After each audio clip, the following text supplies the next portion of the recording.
প্রধানমন্ত্রী তারেক রহমানের দিল্লি সফরকে নিয়ে একটা চমকপ্রদ তথ্য আজকে বের হয়েছে। দি ইন্ডিয়ান এক্সপ্রেস পত্রিকা একটা প্রতিবেদন প্রকাশ করেছে আজকে। সেখানে বলেছে যে ইন্ডিয়ার যে প্রেসিডেন্সিয়াল হাউস বা রাষ্ট্রপতি ভবন ওরা বলে, সেখান থেকে একটা বিজ্ঞপ্তি জারি করেছিল যে শনিবারে চেঞ্জ অফ গার্ড সেরিমনি যেটা হয় ওদের, সেই শনিবারের চেঞ্জ অফ গার্ড সেরিমনিটা বাতিল করা হয়েছিল। উদ্দেশ্য ছিল যে বাংলাদেশের প্রাইম মিনিস্টার তারেক রহমান যাবেন, সেটার জন্য ফুল রিহার্সাল করা, মানে ওই যে গার্ড অফ অনার দেয়। কিন্তু সবচেয়ে ইন্টারেস্টিং হচ্ছে 1 ঘন্টা পরেই আবার রাষ্ট্রপতি ভবন থেকে সেটা আবার ক্যান্সেল করে দিয়েছে, ওদের বাসায় রিট্র্যাক্ট করেছে, অর্থাৎ গার্ড সেরিমনি চলবে। এটাতে বোঝা যাচ্ছে যেন বাংলাদেশের প্রাইম মিনিস্টারের 23 তারিখ থেকে 25 তারিখ দিল্লি সফর হওয়ার কথা আছে বা ছিল। কিন্তু ইন্ডিয়া টাইমসে আবার বলেছে যে সেই পুরনো কথা, যে শেখ হাসিনার ব্যাপারে কোনো আন্ডারস্ট্যান্ডিংয়ে আসে ততক্ষণ সফর হচ্ছে না।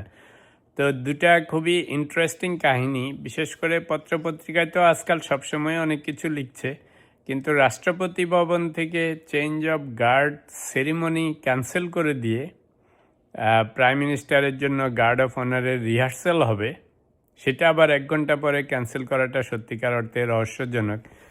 কারণ প্রেসিডেন্ট ভবনে নিশ্চয়ই এরকম একটা বিজ্ঞপ্তি প্রকাশ করা এবং পরে ক্যান্সেল করা, তো বিজ্ঞপ্তি প্রকাশ করার সময় নিশ্চয়ই ওনাদের কাছে সরকারিভাবে রিকোয়েস্ট করা হয়েছিল যে গার্ড অফ অনারের জন্য রিহার্সাল হতে হবে।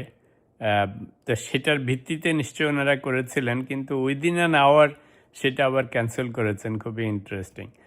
যাই হোক, তবে গত কিছুদিন ধরে এই জল্পনা কল্পনা চলতেছিল যে অগাস্টের 20 তারিখ থেকে 25 তারিখ কিংবা 21 তারিখ থেকে 25 তারিখ। তো সেটা আমি এর আগে ভিডিওতে বলেছিলাম, আমার আর্গুমেন্ট ছিল যে যেহেতু বাংলাদেশে প্রেসিডেন্সিয়াল ইলেকশন হচ্ছে অগাস্টের 20 তারিখ, সম্ভবত 21-22 তারিখে শপথ গ্রহণ হবে, তো এই সময় নিশ্চয়ই প্রধানমন্ত্রী কোথাওই যাবেন না। কিন্তু এখনও ইন্ডিয়ান পত্রপত্রিকাগুলি বা ইন্ডিয়ান গভর্নমেন্ট মনে হচ্ছে জানি প্রিপারেশন চালিয়েই যাচ্ছে।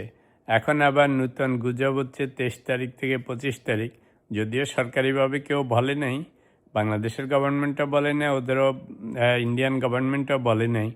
বাট আজকে অলরেডি 21 তারিখ, 2 দিনের মধ্যেই যাবেন, এটা কেমন কথা? মনে হচ্ছে না যে এখন পর্যন্ত ঠিক না। কিন্তু রাষ্ট্রপতি ভবন থেকে ওদের change of guard ceremony cancel করে দেয়া, প্রধানমন্ত্রীকে গার্ড অফ অনার দেওয়ার জন্য রিহার্সেল দিবে, তার মানে হচ্ছে না যে কিছুটা সরকারিভাবে ওরা অলমোস্ট রেডি হয়ে আছে যে প্রাইম মিনিস্টার যাবেন। তো জানি না 1-2 দিনের নোটিসে উনি যাবেন কি না, কিন্তু ওরা যেভাবে বলতেছে মনে হচ্ছে জানি 23 থেকে 25 তারিখ যাওয়ার কথা ছিল। তো এখন ক্যান্সেল করে দেওয়াতে ডেফিনেটলি সেই আশায় গুড়ে বালি, কারণ সেই রিহার্সাল তো আর হচ্ছে না মনে হচ্ছে।